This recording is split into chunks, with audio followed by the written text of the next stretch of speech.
नमस्कार, आप देख रहे हैं न्यूज हार्ट। मैं हूं चंदन झा। आज हम अपने दर्शकों को दो खास युवा नेताओं से मिलवाएंगे।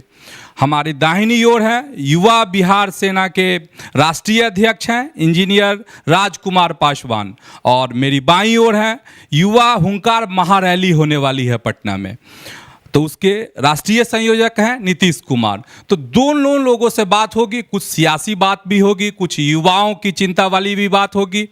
आप दोनों का न्यूज हार्ट में स्वागत है। राजकुमार जी जी नमस्कार। नीतीश जी, आपका भी स्वागत है। नमस्कार।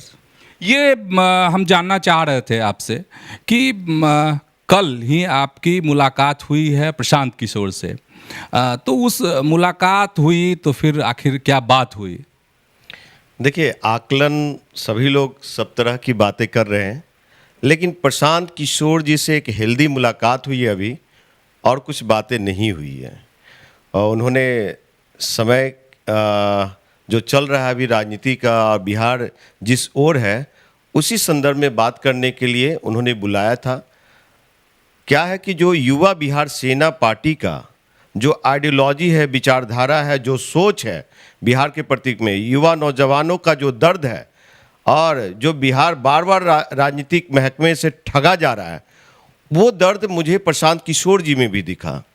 और वो बिहार के बेटा हैं। अगर बिहार के वेलफेयर के लिए, बिहार को उन्नत राज्य बनाने के लिए, बिहार को उद्योग युक्त बनाने के लिए, बिहार को रोजगार युक्त, किसानी युक्त बनाने के लिए, शिक्षा, बेहतर शिक्षा ठीक करने के लिए, और जो यहाँ के युवा नौजवान लोग जो अपना घर द्वार परिवार को छोड़ करके पलायन करते हैं दूसरे राज्यों में, अगर उनके पास वो दर्द है युवा बिहार सेना की तरह हम लोग की विचारधारा से मिलती जुलती, तो यही सारी हेल्दी बातें हुई। तो उनको मैंने आश्वस्त किया कि अगर ये सोच है आपकी तो युवा बिहार सेना का समर्थन है और हम लोग साथ हैं।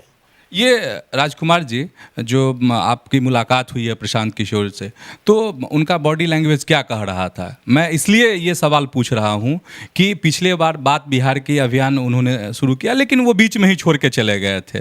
तो इस बार कैसा मूड उनका लग रहा है? क्या आप भांप सके उनकी मन की बातों को?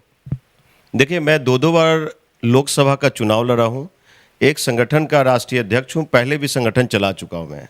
और प्रशांत किशोर जी का जो एक मिजाज रहा है राजनीति के गलियारों में जा कर के और बड़े बड़े दिग्गजों को मात देना, तो अब बिहार की बारी है। वो बात बिहार का जब भी शुरुआत किया, अब क्या कारण रहा उनकी अपनी व्यक्तिगत परेशानी, चाहे व्यस्तता हो सकती है, उस संदर्भ में मैं कुछ कहना नहीं चाहूँगा, लेकिन उनके मिजाज से, उनके मूड से ये लगा कि प्रशांत किशोर जी वाकई में बिहार की चिंता कर रहे हैं, और अपने घर परिवार को छोड़ करके बिहार में बैठ करके अब बिहार को एक, मतलब जो पुराना अतीत का बिहार था, जो गौतम बुद्ध का बिहार था, महावीर का बिहार था, गौरवशाली बिहार की बात, जो गौरवशाली बिहार था, उस बिहार को फिर से पुनर्जागरण करने का वो संकल्प लिया है। और उसमें हम लोग को उदारता से सहयोग करना चाहिए, जो कि हम उनको समर्थन दे चुके हैं।